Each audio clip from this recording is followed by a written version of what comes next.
Press के लोगों का धन्यवाद देता हूँ।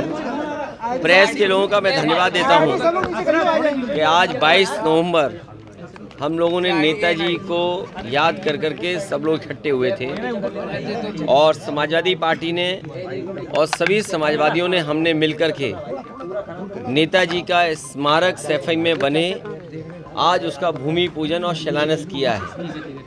बहुत जल्दी नेताजी का स्मारक सैफई बन करके तैयार होगा, जिससे आने वाली पीढ़ी और तमाम समाजवादियों को हमेशा प्रेरणा मिलती रहे।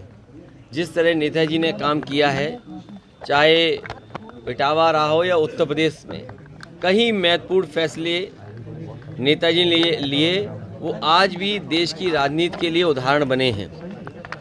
राजनीति की ऊंचाइयों तक नेताजी जाकर के संघर्ष कर करके उन्होंने समाजवादी पार्टी को यहाँ पहुँचाया है। हम समाजवादियों की जिम्मेदारी है कि इस आंदोलन को और कैसे आगे बढ़ाया जाए। सच्ची श्रद्धांजलि यही होगी कि नेताजी के रास्ते पे चल करके संघर्ष और जो गरीब हैं, पिछड़े हैं, दलित हैं, उनको सम्मान दिलाएं। जहाँ तक हमारे पत्रकार साथी कह रहे हैं कि सरकार के लोग कल निरीक्षण या अस्पताल को देखने आ रहे हैं, मुझे याद है जिस समय सैफई यूनिवर्सिटी बनी थी उसी समय ये फैसला लिया गया था कि सैफई में सुपर स्पेशलिटी का एक नया 500 बेड हॉस्पिटल बने और देश की सबसे प्रतिष्ठित कंपनी शाहपुरजी पालन जी को पूरा का पूरा काम करने के लिए दिया था, जिससे कि ऑपरेशन थिएटर ओटी आधुनिक हों, जो बिल्डिंग बने उसमें आधुनिक सुविधाओं के साथ साथ गंभीर बीमारियों का इलाज हो और जो डॉक्टर्स काम करते हैं उनको एनवायरनमेंट ऐसा मिले और उनके तमाम जो ज़रूरतें थीं उनको पूरा करने के लिए आज के समय के हिसाब से सुपर स्पेशलिटी हॉस्पिटल बनाने का फैसला लिया था। देश की बड़ी कंपनी को दिया था, लेकिन भारतीय जनता पार्टी जब से सरकार में आई है उसके मानकों को नीचा किया है, मानकों को कम करके बना रहे हैं और जिस समय बन जाना चाहिए था आज लगभग 5-6 साल डिले हो गया है, तब बन रहा है। मुझे नहीं लगता है कि पर्याप्त डॉक्टर्स, पर्याप्त स्टाफ या पर्याप्त ये बजट देंगे जिससे कि वो अस्पताल चल जाए और गरीबों को इलाज मिले। मैं जानता हूँ कि उस मेडिकल यूनिवर्सिटी से, मेडिकल हॉस्पिटल से जो नेताजी ने बनाया था, उसके एक्ट के तहत तमाम गरीब लोगों को इलाज मिलता है। उत्तर प्रदेश ही नहीं बल्कि मध्य प्रदेश और आसपास के ज़िले के लोग वो सुविधा पाते हैं। अखिलेश जी, लगातार हलाल को लेकर सरकार द्वारा कार्रवाई की जा रही है, क्या किस तरह से देख रहे हैं?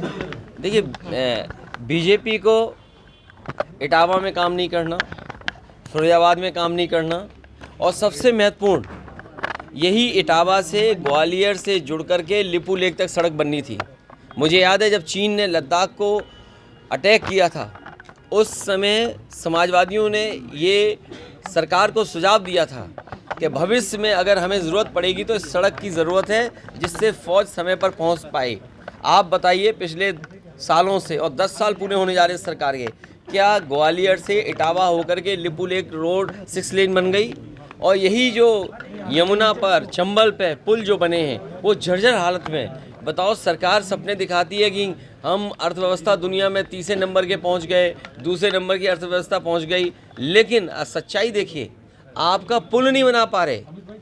जो पुल कभी भी गिर जाएगा वो पुल पूरा नहीं कर पा रहे, तो क्या उम्मीद करोगे कि अर्थव्यवस्था बेहतर करेंगे? अखिलेश जी, राजस्थान में चुनाव का वोटिंग होना है, मध्य प्रदेश में हो चुका है, आपको क्या लग रहा है कि राजस्थान में क्या स्थिति होने वाली है? नहीं, मैं राजस्थान दूर है हमारे लिए, इसलिए अभी हमें नहीं पता क्या होने जा रहा है, लेकिन उत्तर प्रदेश का हम बता दें आपको, जनता तैयार है भारतीय जनता पार्टी को हटाने के लिए।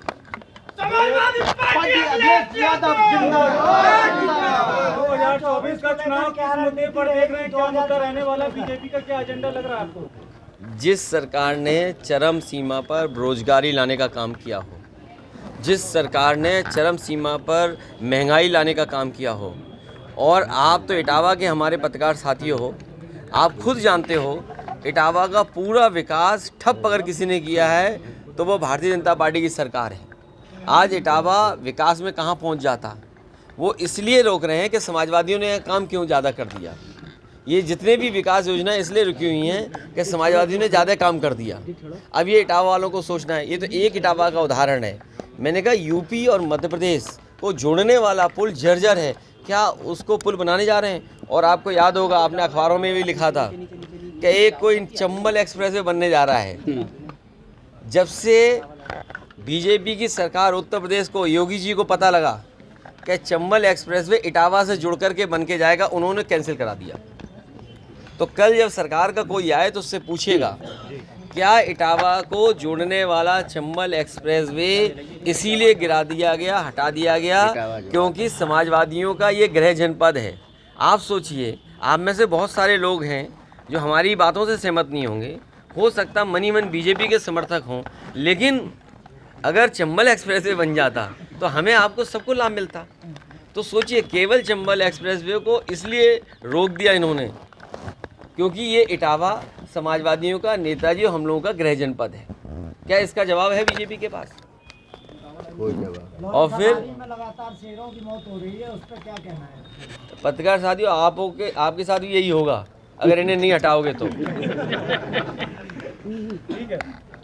मैं अपने पत्रकार साथियों को धन्यवाद देता हूँ, हमारा सहयोग करें। ठीक, धन्यवाद।